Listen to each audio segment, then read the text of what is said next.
Welcome, everyone, to the Boiling Point podcast. This is episode 86, Elon Musk versus Twitter.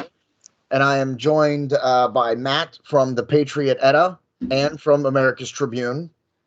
Matt, welcome back to the Boiling Point podcast. What's going on, man?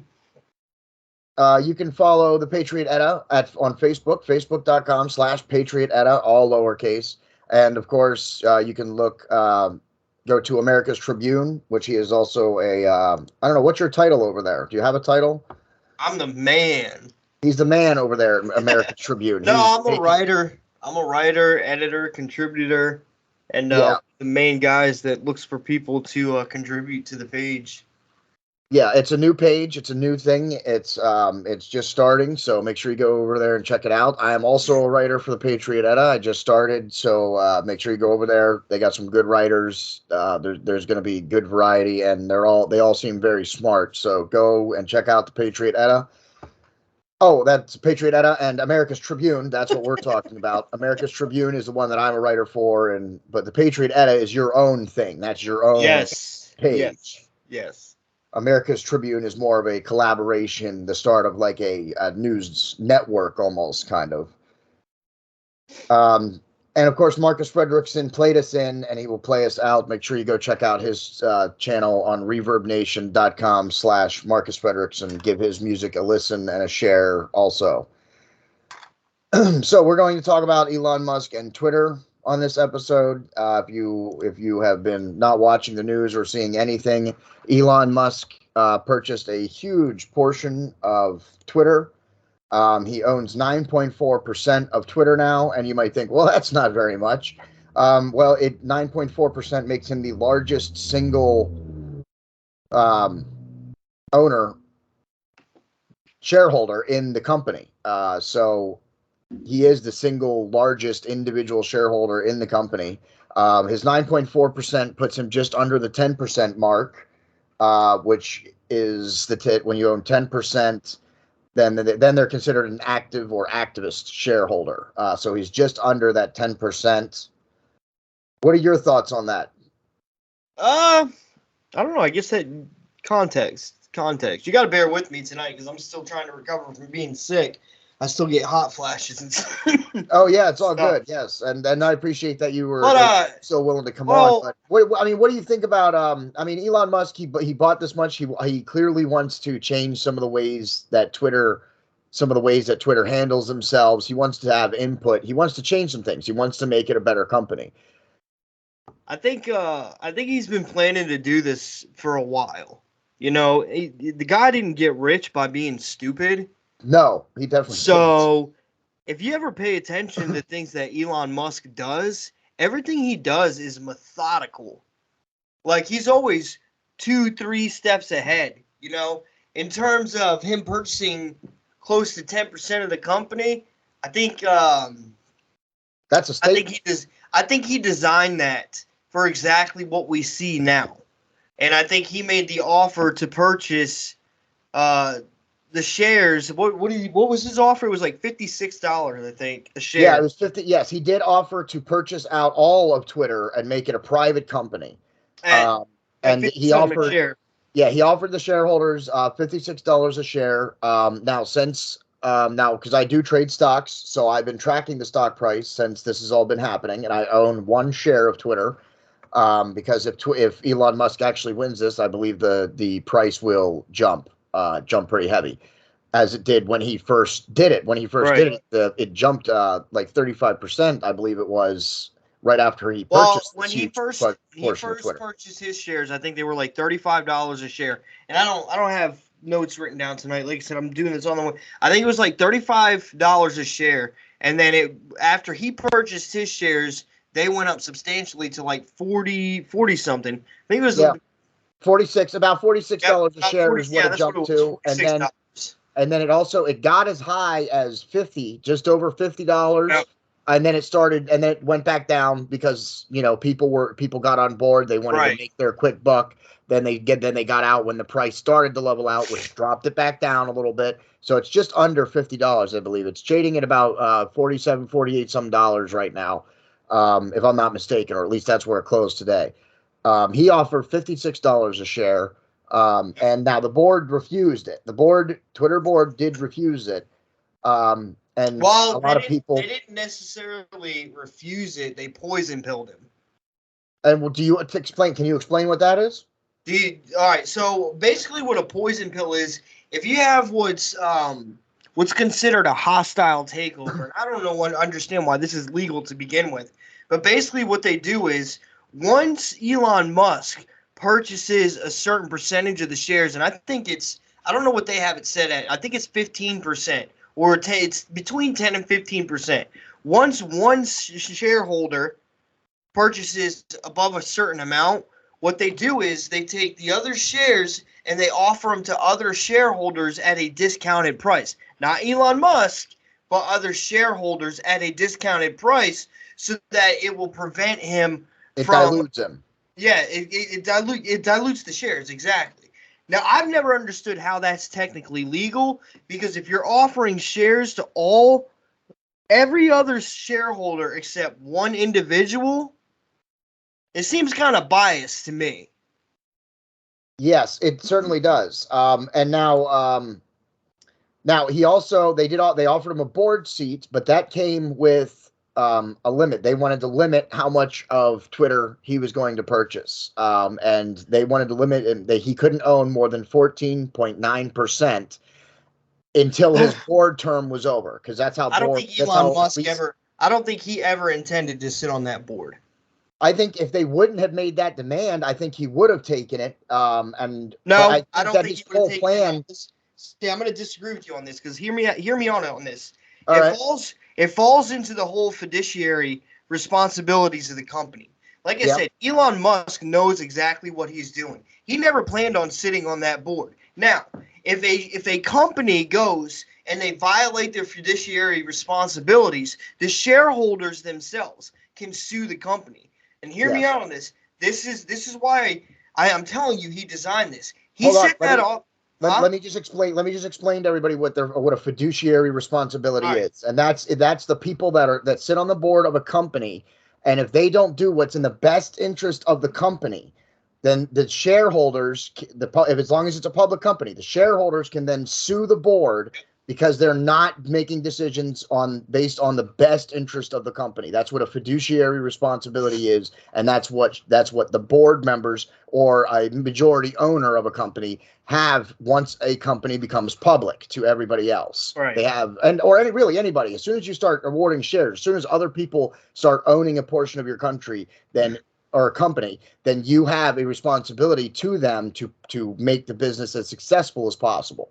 And denying his buyout is certainly, now it's only $56, but if he offers a much higher one and the board still denies it, then there's a good chance the shareholders would be able to sue him or sue them. Technically, they can still sue him right now. Yes, because they did deny it and they offered it above what the market value was. But there's questions there, because $56.50, and the argument against it is that the Twitter is worth more than even 56. That it has potential to go higher than that. We can talk about that a little bit. I just want to get to that point. The point.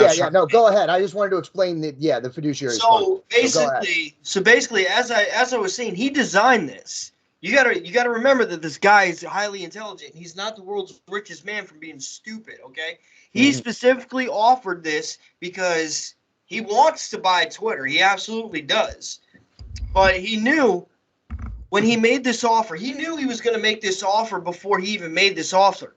Back when he turned down that position on the board, that's why he turned down the position on the board, because he already knew he was going to make this offer. Now, this is the point I'm getting to. He turned that down because, as a shareholder himself, because he made that offer and they rejected it, he is a shareholder, so he could sue Twitter if he wanted to. Yes, you're right. Absolutely. He never intended on sitting on that board. He wants to own the company. Yeah, he does want to own the company. My argument was that I think he would have sat on the board, but his goal is to own Twitter. If he can't do that through buying out the company and making it private, he'll do it piece by piece through the open market. If he wanted to do that, he could have just sat on the board and done the same thing that he's doing right now and get other shareholders to sell him their shares. And that's no. That's what I'm saying though. The offer came with a restriction that he couldn't own more than 14.9% of the company. I don't think it came with the restriction that he couldn't own a certain amount. No, it did. I have links to the story, which I have in the description of this video, so check them out. No, it is. Are you sure that the restrictions weren't for how he obtained those shares? Because I'm pretty sure those restrictions were on the fact that he could not buy over a certain amount of shares in regards to the free-floating shares that are out there. But they weren't restricting him from buying them from other shareholders because they can't prevent other shareholders from selling their stock. That's against federal law. No, but they can prevent him from buying it if that's part of him sitting on the board. They can only prevent him from if he signs a contract. The only thing that he can be prevented from doing is buying new stock, revolving stock. I'm pretty sure. I'll have to look at the story. I'll have to read over the story again. But I'm pretty sure that it was that he couldn't own 14.9% of the company. For the duration of while he was on the board, because it was for a certain time that they invited him to sit on the board. He couldn't purchase more than 14.9, but he could purchase stocks from other shareholders. But that's neither here or there. Yeah, either way, restricting him buying the company. That's why I believe he didn't sit on the board. And I'm not saying that you're wrong. I'm saying that I think that as soon as they wanted to say, no, you can't own a certain amount of the company or restrict him in any way, he was done with it. That's what he wants to do. Open Twitter up more. Before they even offered it to him. I can tell you that now. Because you got to think, this is Elon Musk, man. He's not going to sit on the board. He's going to own the fucking company. Yeah, he wants to take it private. That's obviously his goal. Yeah, I mean, he wants to own the company. He wants to own it himself. He wants it to be a private company. He doesn't want it to be a public company. I think the only way that's going to happen at this point is if shareholders do start selling some of their stock to him. Yeah, and I think he can still get more on the open market too. I mean, he's got people backing him that offered for this buyout. He can until they poison pill him. That's the problem right now. Once he buys that certain percentage and they start poison pilling him, I mean, listen, the guy's methodical. Yeah. Like, he's methodical. He might have expected the poison pill, too, because think about it. If he goes out and he buys a certain percentage of the stock into Twitter, and they do poison pill the rest of the stocks, it's just going to make it cheaper for other stockholders. And then what's he going to do? He's going to turn around and flip a bigger offer for the stocks that they just purchased and get them right back. Like this, I'm telling you, sooner or later, Twitter's going to belong to Elon Musk. Oh yeah, it's going to be. It is definitely going to be. All it takes is 51%. It doesn't have to be it doesn't have to be a hostile takeover, but it's certainly going to be, and he won't do it himself. I believe he's already got other people ready to go to start owning. Oh yeah, I guarantee he's working with other billionaires right now to do the same thing. Yeah, absolutely. Now I think that this is good for Twitter. I don't think Twitter has not kept up pace with the other social media stocks. Not even close, man. It's not even close, dude. Twitter is in the toilet compared to the other social media stocks. Financially, that I think that's 50-50. Because I think, and hear me out on this, I think if Elon Musk ends up taking over Twitter, Twitter's a safe haven for blue checkmark liberals. They're gonna lose their fucking minds. And I do believe that because Democrats and liberals, they stand by their word. When they say that they're going to leave a platform, they're going to leave that platform. I think if this does happen, you're going to see a lot of blue checkmark liberals on Twitter head over and create another social media platform. That would be interesting. I don't think that's going to work out the way that they think it is. Well, I'd say you're correct. But it's going to work out a hell of a lot better than Parler did, because you got to realize that these liberals, the only reason why Twitter exists in the capacity that it does right now is it's literally a public square and a public forum that they control. They control the fucking narrative. Like election time, look how much stuff they censor and filter during election time. What platform could they possibly use if Twitter doesn't exist to do that? This is like their arsenal. Twitter is their social media, and Twitter is their arsenal. But why do you think? Why didn't Parler go so well then? Because it's an echo chamber of fucking ignorance. You think? Oh yeah, I was on Parler. I was on Parler for a little bit. It was an echo chamber of conservative Q cult bullshit. And there were a lot of white supremacist groups on there. Yeah, I have a Parler for the podcast. When it first came out, I think Parler. See, I'm the opposite. I think Parler. I'm not saying that you're wrong, because just like in anywhere, there's always going to be the people on the extremes, the fringe people, and that's just the way it is. Just like Facebook has the liberal side of it. Absolutely, Parler has like the extreme conservative or the extreme right wing, if you want, and even racist. Not even just right wing, but even also racist and stuff. Oh yeah, Parler's just garbage. But I think that they lost their steam when they lost their servers and their servers. Well, that's just it. Why did they lose their servers? They lost their servers because their servers were taken from them by woke companies. Yeah. They also had their app taken off of Apple. Exactly. I think that's what killed their momentum. I think they would have had a chance. Absolutely. That's why I say liberals are going to be more successful in setting something like that up, because they don't have to worry about that kind of censorship. They don't have to worry about Apple or anybody else yanking their servers or yanking their apps off of phones. Because they all work together. Because they all work together and they all each other anyways. I get what you're saying. So it'll be easier for them to start up. I see what you're saying.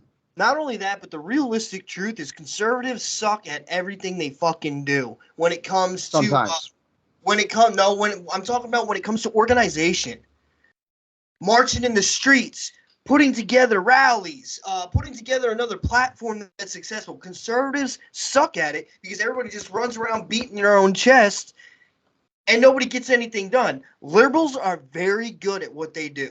Very good. No. That's why they're winning right now. That's why they are winning right now. Because they're organized and they're good at what they do. Well, I don't think they're. I think the illusion that they're winning is. Oh no, they're definitely winning. They're definitely winning. Could you think of a worse time in the United States?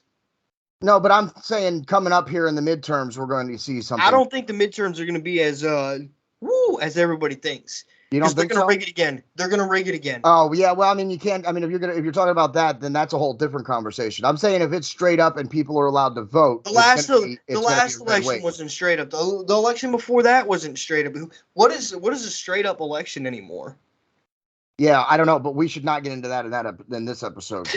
Right. We'll be sitting here talking for days about it. I think what Elon Musk is doing is great. And I would love to see him take over Twitter, but I don't think Twitter's not going to go as well as everybody thinks. I think he's already talking about making Twitter a paid-for subscription. That's going to tank viewership. That's going to tank users, I think so, but is he? Yeah. I mean, but not only that, but if liberals can't control the narrative on Twitter, I'm telling you that especially if this happens before the midterms, they will make sure they have another platform to where they can censor speech. I promise you. I do agree with you on that. I do agree that they will make something different and do the same thing that they're doing on Twitter now. But it's going to turn into just like Parler. It's going to be an echo chamber over there, and Parler's its own little echo chamber, and then. It's like, do we really have a public forum or like a public square, if you will, at that point? No. It's segregation through social media. Yeah, you're not wrong about that either. What are your hold on, I had a question there and then you said something else and got me distracted. What do you think it's a good idea that he buys Twitter and tries to make it a private company? What are your thoughts on that? I mean, yeah, it's always a good idea to make it a private company because you don't have to worry about certain things. You don't have to worry about a board of advisors overruling certain things. Well, that's why Twitter and Facebook are the way they are right now, because they have boards of advisors. Yeah. They're publicly traded companies, so you have all these people sitting around a table making decisions for the company. You know, it's like, I don't know if you've ever seen the TV show Gotham, but it's just like all the people that are running Bruce's company until he becomes of age. They are the evilest of the evil. I don't know if you've ever seen Gotham, but no, I didn't watch Gotham. They didn't hold to comic book canon, so I wasn't really interested. Right. Yeah. But I can understand. I mean, a lot of people. I got friends that like that show and stuff. So I mean, I don't have a problem with it. It just wasn't for me. I don't think it's a bad show. It's like the mob, man. It's like nobody's actually running the company. A group of individuals are running the company, and they all have an agenda, and they're all bought and paid for. The media, you name it. And just for some more context, with Elon Musk owning 9.4%, Jack Dorsey, the former CEO of Twitter, he only owns 2.7% of the company. So another comparison on the differences, but like how much he actually owns of the company. It is a very large chunk. Jack Dorsey will always have his name attached to Twitter. His board seat comes up. He's done this year. I don't know if I'm not talking about the board seat. I'm talking about the LLC and all the legal aspects, the trademark. He's the CEO and one of the founders. So his name will always be attached to that company. So any money they make, he gets royalties. He's not the CEO anymore. Well, he's not the CEO anymore, but you know what I'm saying. He's always going to be listed as a founder and CEO. Yeah, yes, but the stocks don't mean anything when he has rights to the company. He's always going to have rights to the company as a founder. He'll have his 2.7%. No, those are just stocks. It's just like ownership in the company. No, that's not what I'm talking about. It's like, okay, so you ever seen the movie Social Network? Yeah. The guy that helped old fucking, what's his nuts? Mark Zuckerberg? Yeah, Mark Zuckerberg. Sorry, I have a brain fart. The guy that helped Mark Zuckerberg form the company. Yeah. He is listed as the CFO, the original CFO. He doesn't own any stock in Facebook, but he has royalties. Because he's you're talking about royalties. Okay, I see what you're saying. That's what I'm saying. Oh, I see what you're saying. Jack Dorsey will always have royalties from that company. From Twitter. So his little 2 point whatever doesn't mean shit to that guy. Yeah, no. I was just saying in terms of a comparison of how much of a chunk he actually owned of the company. And really, in all reality too, that's not really a big chunk either. I mean, it's a pretty big chunk, but the guy's a billionaire. So yeah, and I think it would be good for the company if he does take over and can take it private. All he has to do is go to 51%. If he can obtain 51% of the shares, he can literally replace the board and put whoever he wants on that board, and that board can make the decision to just outright sell him the company. 51's the magic number. A lot of people don't know that. A lot of people think, oh, he needs 100% of the shares. No.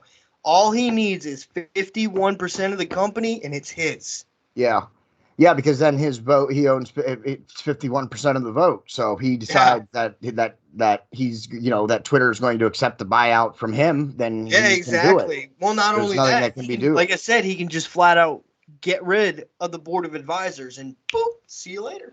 Yeah, absolutely. And you think that's a good thing, right? That's your position on it. You think it's good for him to get a hold of Twitter? Listen, no, I'm not going to say it's good or bad. To be honest, I don't care. Well, hey, that's fair enough. I don't care if Elon Musk owns Twitter or not, because Twitter's always going to be a shithole anyways. Yeah. Just like Facebook is, just like we deal with Twitter and Facebook because that's all we have sitting in front of us right now as far as technology is concerned and social media. Yeah. I don't care who owns it. I don't care who tries to fix it. Twitter's never going to be fixed because I guarantee you Elon Musk is still going to have certain measures in place, just like Twitter has now. It's never going to be a true bastion of free speech. If I can't get on there and tell somebody to go fuck themselves 10 different ways without being censored and without having my hand slapped, oh, well, you can't say that, it's not free speech. It's controlled speech. Elon Musk will do the same thing. He will. It's a paid for subscription. Granted, it will eventually be a paid for subscription, but it's always going to be censored. Always. That'd be interesting. Well, we'll have to wait and see on that one to see if he gets it and if he actually does censor it. What is your position on free speech? Is free speech is free speech, right? There is no free speech is free speech. There is. Hate speech? Now, granted, the whole shouting fire in a movie theater, I get that. No, hold on, wait a minute. Yeah, let's be clear. No, hold on, wait a minute, because that's actually against the law. Yes. That's actually a crime to do. Yes. Okay, that's not free speech. That's inciting a riot. Okay, this is where I stand on it. This is where I stand on free speech. Free speech is free speech. If you want to look at somebody in the face and where do you plan on posting this? Facebook, Twitter, YouTube? I mean, I'm gonna post. I'm gonna continue to post on YouTube until they give me enough strikes. All right, so I'll. But let's no. Say what you want because let's come back to Facebook for just a minute. I got something to say about Facebook. But yeah, don't worry about where we're posting it. It'll be good. Let's say you're walking down the street and you want to look at somebody and say, "Hey, you're a fucking retard." That's free speech.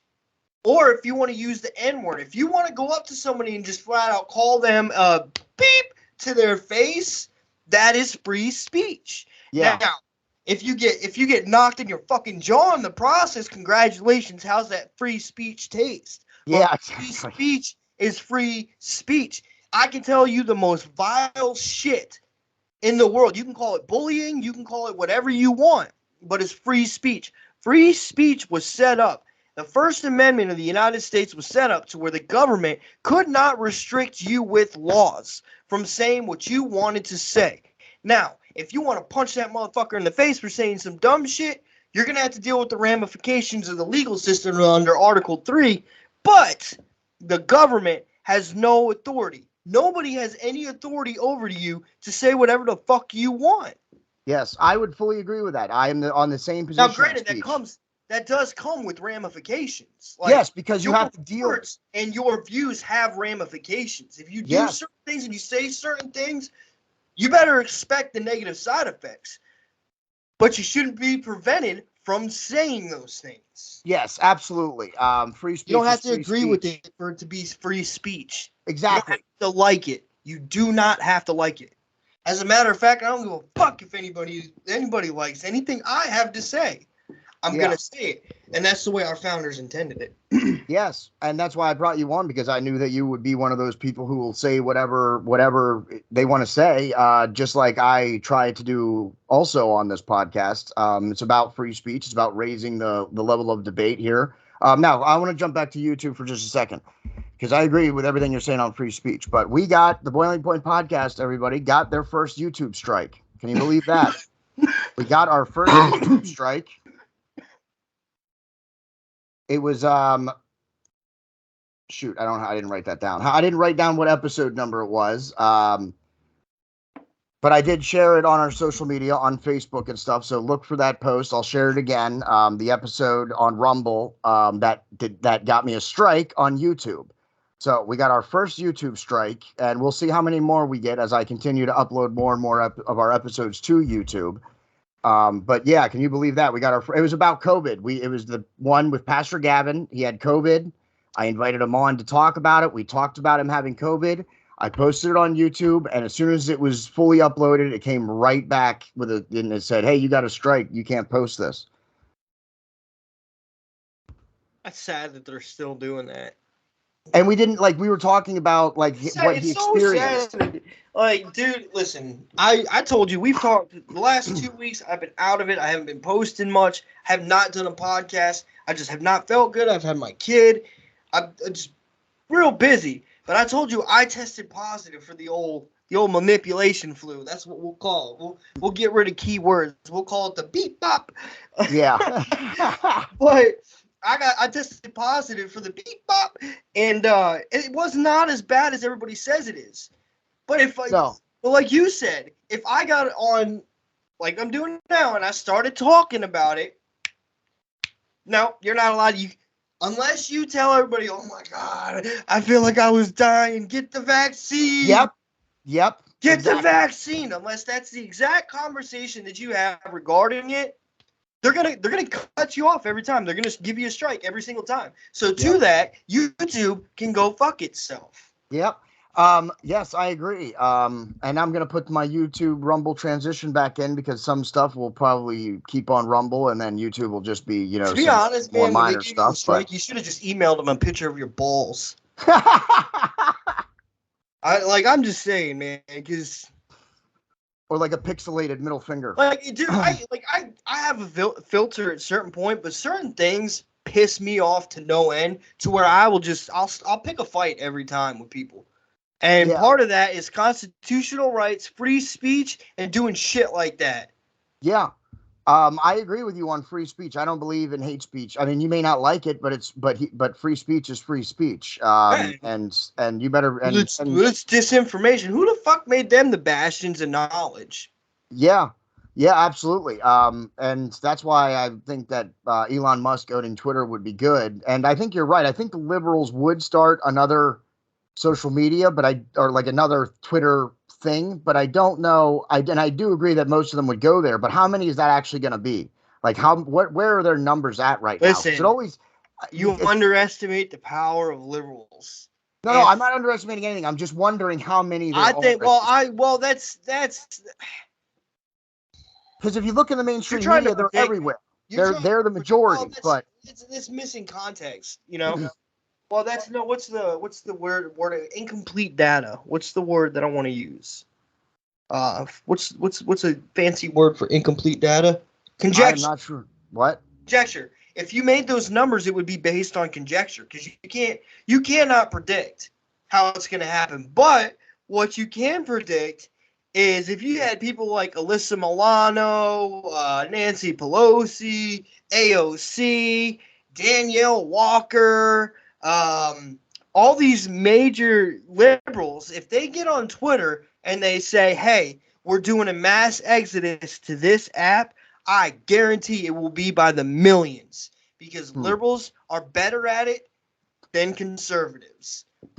Way better. I mean, we're talking about the people that literally created cancel culture. Cancel culture. But that's my thing, though. I think. See, this is where I'll disagree with you a little bit. I think that you're right that they're better with organizing, but I think that the conservatives have reached a point now where even I don't think there are as many liberals as it appears that there are. I think they're in the minority. True. I think they're in the minority, not the majority. So I still very much think they are. I think it's 50-50 split down the middle. No, I don't think I believe that. I think it's much. Look at every major city. Look at every major city in the United States that had a mask mandate. It was in every state, every country, every county. Look at the people that are taking office at your local sheriff's office or your local school board. It's not as little as you think. The country is very divided right now. Oh, it's absolutely divided. I just think think it's getting more red. I think even the people who are blue, who are like more moderate and stuff, are seeing what's happening. If it was more red, we would have gotten rid of the National Firearms Act already. Joe Biden wouldn't have been sitting in office without a proper investigation into the election. No, it's not getting more. I'm not saying that some of the conservative elected officials aren't scared shitless and afraid to stand up and say something. I'll counter you. I'll counter you with this. No, it's not getting more red. It's getting more independent. Independent? Well, we'll have to see about that when the midterms roll around. I'm still expecting there to be a red wave coming. No. You can't gauge independence based on the midterms or elections. Independents are independents.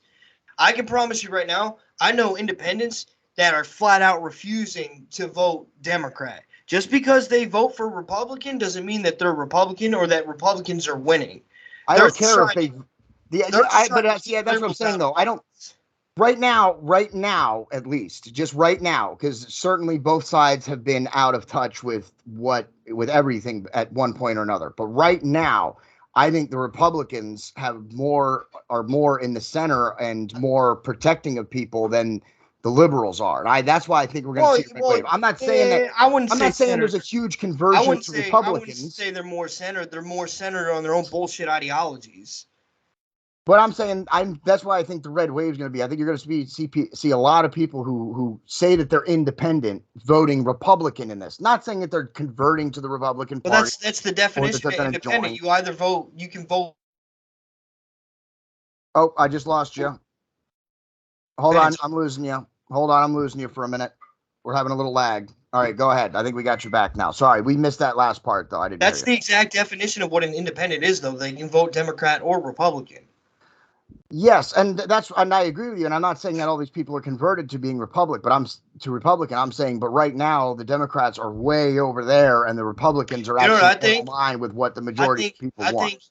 I think the voting numbers in the United States aren't going to reflect the accuracy of what's actually happening in the United States, because just as much as liberals bullshit at the polls, Republicans do the same thing. They literally do the same thing. They carry out voter fraud in the same manner that liberals do.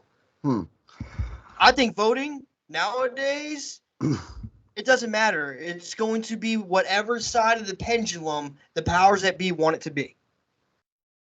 Well, that's a little deeper.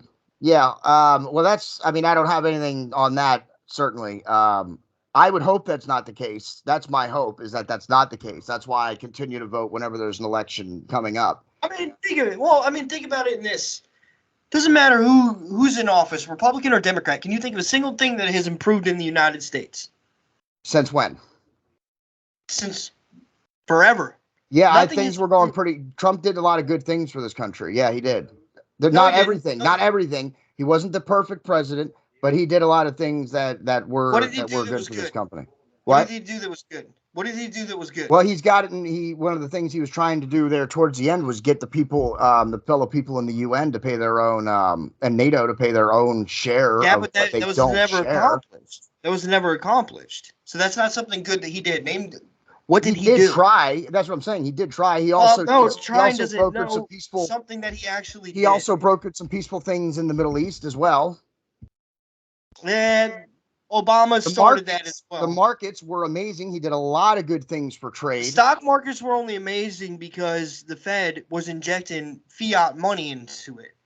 No. That happened later on. That happened later on, dude. He did a lot of things for trade. They were injecting the Fed under Obama all the way through Trump. That didn't happen later on. That's happened for years. Not the way it did at the end when the whole pandemic started happening and they just started printing money so they could send out everybody checks. They were still injecting the Fed, they were still injecting it with the Fed. Well, I think you and I would agree on the Federal Reserve that there shouldn't be a Federal Reserve to prevent. But Trump didn't do anything. See, everybody thinks Trump did all this good shit. Yeah, he did. He did do good stuff. He did. Bits and pieces, but nothing substantial. Nothing to where you get and say, "Oh, that guy was a good president." We still have $33 trillion of debt. He never vetoed any of the stimulus packages when he should have. A good president would have. No, I agree with you on that. He's the reason for red flag laws right now. I'll agree with you on the. He's the reason for bump stock bans. He should have, and yes, that is also a bad one. I'm not, like I said, I didn't say he was perfect. Not only that, but William Barr, he appointed William Barr, and William Barr was directly responsible for Ruby Ridge. He also appointed Brett Kavanaugh on the Supreme Court, and Brett Kavanaugh had a hand in the Patriot Act. I'm just saying, same bird, different wing. Well, like I said, I would disagree with you on that. I think Trump did a good job. He wasn't perfect president. If he did a good job, but he would have won in 2020 without any form of corruption, and we wouldn't be sitting at $30 trillion in debt. I don't know. Like the elections were definitely there was some manipulating going on and stuff in that. And no, there was no manipulation. There was flat out constitutional law breaking. Yeah. Okay. Well, then let's go with that. And that's why I think he's not in the office. I think he should have fought or did more. But Mike Pence then wasn't going to support him either. He would have gone at it alone. It doesn't matter. It does not matter. It does not matter who's in your corner. Listen, it does not matter. No, it does though. No, it does though, man. It doesn't. If I'm leading somebody on a battlefield and I don't agree with everybody around me, I'm still going to lift my head and say I don't fucking agree with this. And that gains more respect. More people will follow you. All he had to All he had to do was simply say, no, we're not doing this. If you don't like it, don't reelect me. I don't think Trump would have. I think if Trump would have tried to fight it or stay in office, I think it would have harmed him more than him conceding it and then trying to win again in 2024. Well, I think it would have been more harm to him. He had balls. He had balls until it came time to have balls and actually stand up for this country in our founding documents. No, that's what I'm saying, and I think that's why support matters. If you try and stay in, and then all of Congress decides to vote you out as a dictator, or so be it. You went. Then so be it. You get voted out, but you're a fighter. No, I understand where you're coming from, but I'm saying in the world of politics today it's not just so cut and dry like that. I wish it was. No, it really is. That's the problem. No, it should be. It should be, but it isn't. Well, that's the problem, because nobody's willing to stand up and put their fucking neck on the line for real and actually do something for this country because of reasons like that. Because politics aren't so cut and dry. They need to be. And what we need somebody to take office that will actually do it. Like, I don't care what you do to me. I don't care what you do to me. Yeah, I understand what you're saying. And I would agree with you that we need someone in office who can have that kind of attitude. I'm saying it's not for someone to actually do that. Today's world. If that does not happen in our lifetime, the United States isn't going to laugh. We're headed directly towards civil war. Yeah, again, with our belief system, and this is where we get into some more differences. Our belief systems, you think we're going to head to civil war. I think we'll head for the rapture long before that. But let's not get into that part of it. Yeah, we're not going to have that. Yeah, you probably Let's not get into that part of it on this episode here. Yeah. We're 42 minutes in. Like I said, we disagree a lot, but that's why I want to keep having you on the podcast, because there are a lot of things that we do agree about, but there are things that we do disagree about. And I want to have people on who do disagree with me about things, because I want to show that we can disagree. Look, we both disagree about our faith. Definitely, we disagree some about politics. No. We don't. No. I'm saying we can disagree and we can still have a conversation, though. That's what I'm saying. We're friends outside of the podcast. I just believe different things. I don't disagree with anybody. Yeah, well, that's what I'm saying. Well, you believe when it comes to religion. That's a disagreement. Well, let me rephrase it. I don't disagree with anybody when it comes to religion. I just don't believe what you believe. Well, that's religion is faith. But that's disagreeing. Not believing what I believe. Disagreement would be me saying, I don't believe that your God exists, therefore your entire religion is bullshit and obsolete. I don't do stuff like that. I can't prove whether you're right. You can't prove whether I'm right. So it's not a disagreement. It's more along the lines of believe what you want. Well, then in terms of politics, we definitely have some areas that we disagree on that. We're aligned in some views and we disagree in other views, but we can still have a conversation. We can disagree, still have a conversation, still be friends outside of the podcast. There you go. I see that. It doesn't have to be personal. Like, you disagreed with some of what I was saying. Sure. You disagreed with some of what I was saying. Sure, you don't want it to get personal? Fuck you. Yeah, see, we didn't have any of that because we don't take our politics personally. We have our positions. Disagree, we can debate it. We can have a conversation about it.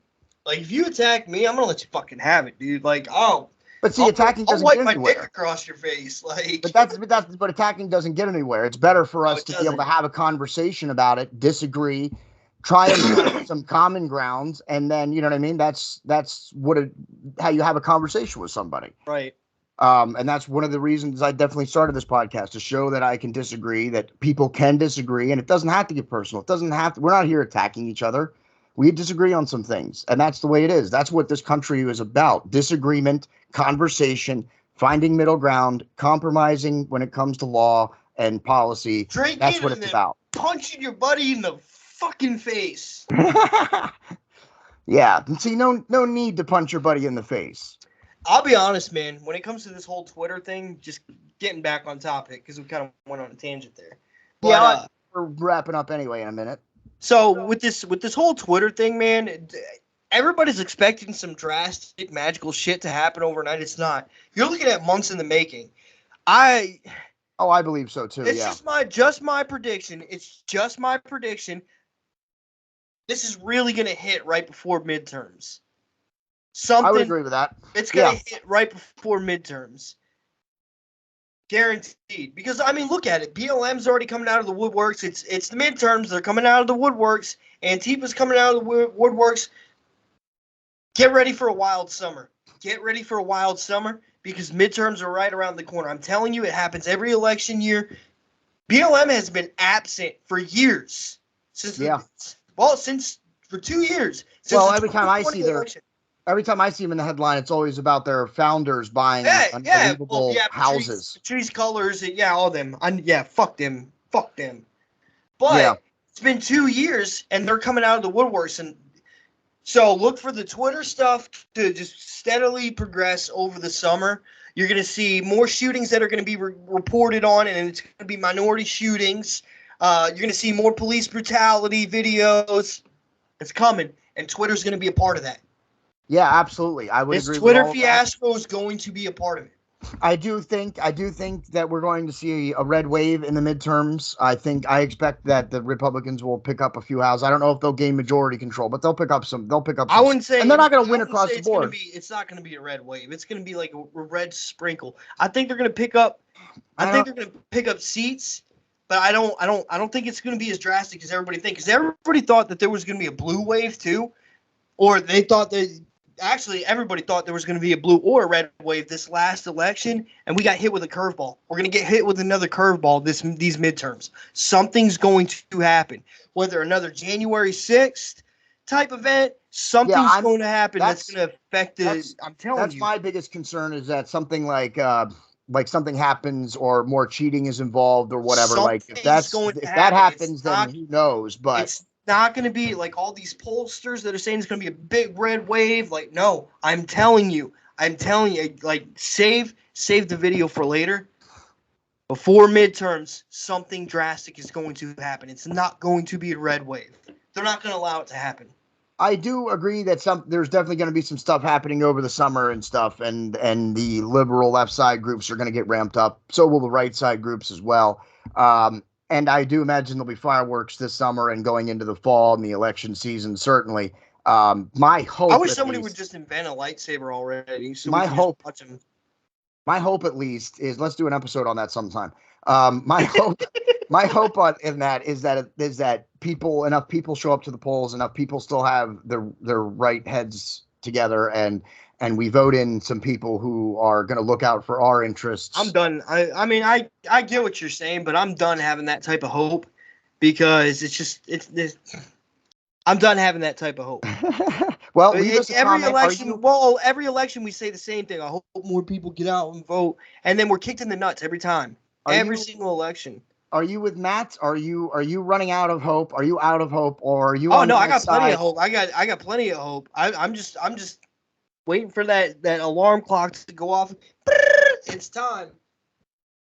Well, I think there's still let's hear from some of you people. What are your thoughts on the midterms coming up? What are your thoughts on Elon Musk buying Twitter? Do you think that you agree with Matt that you think maybe that the liberals will create an exodus, make their own, or that nothing will change really, or that Elon Musk will still restrict speech? I got another curveball for you. Anonymous. I would not be surprised if Elon takes control of Twitter and it gets hacked and the servers get fried.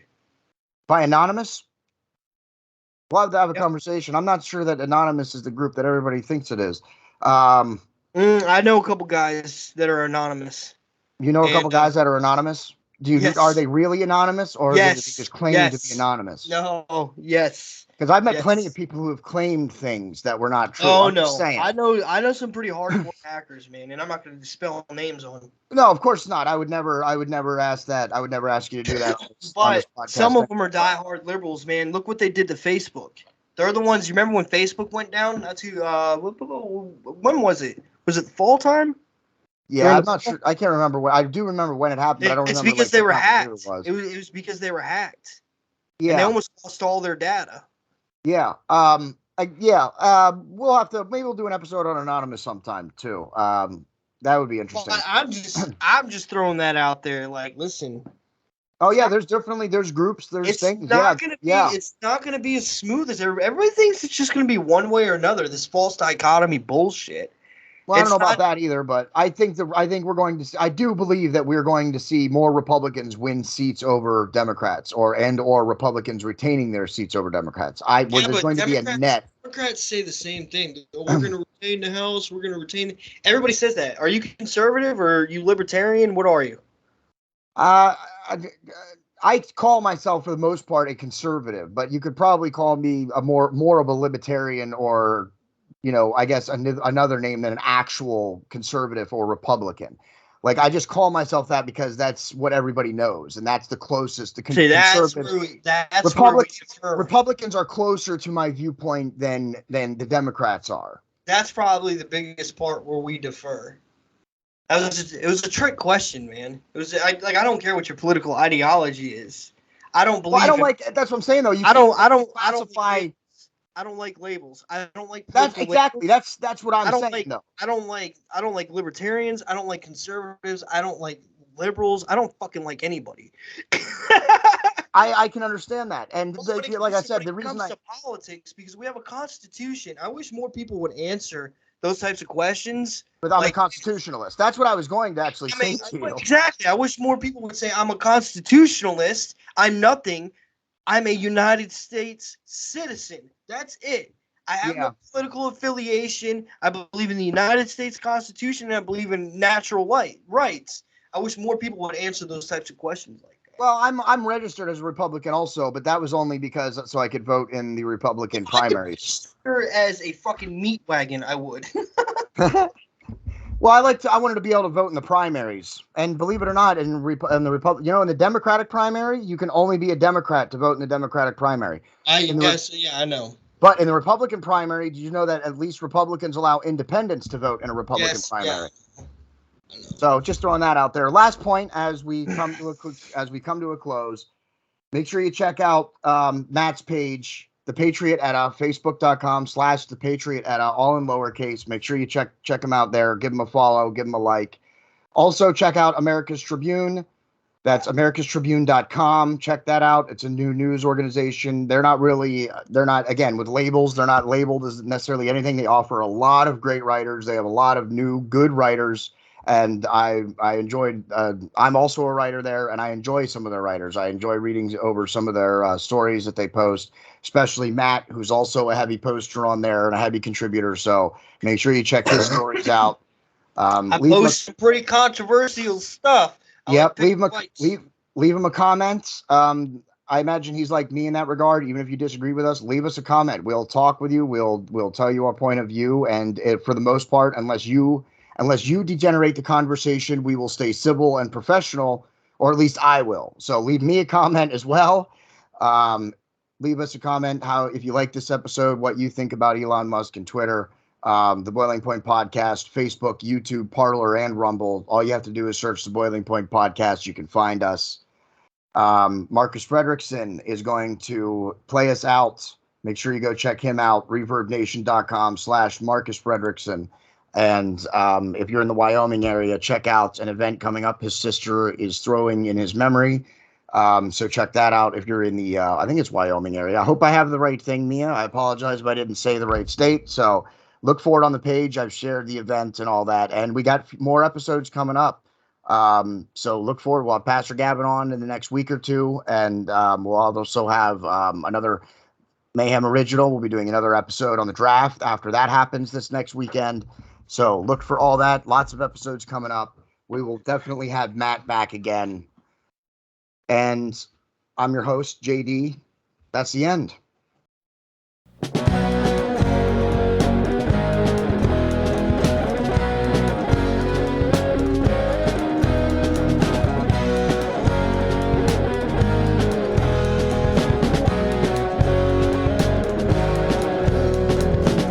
I'm not around. Have you found I'm always on you?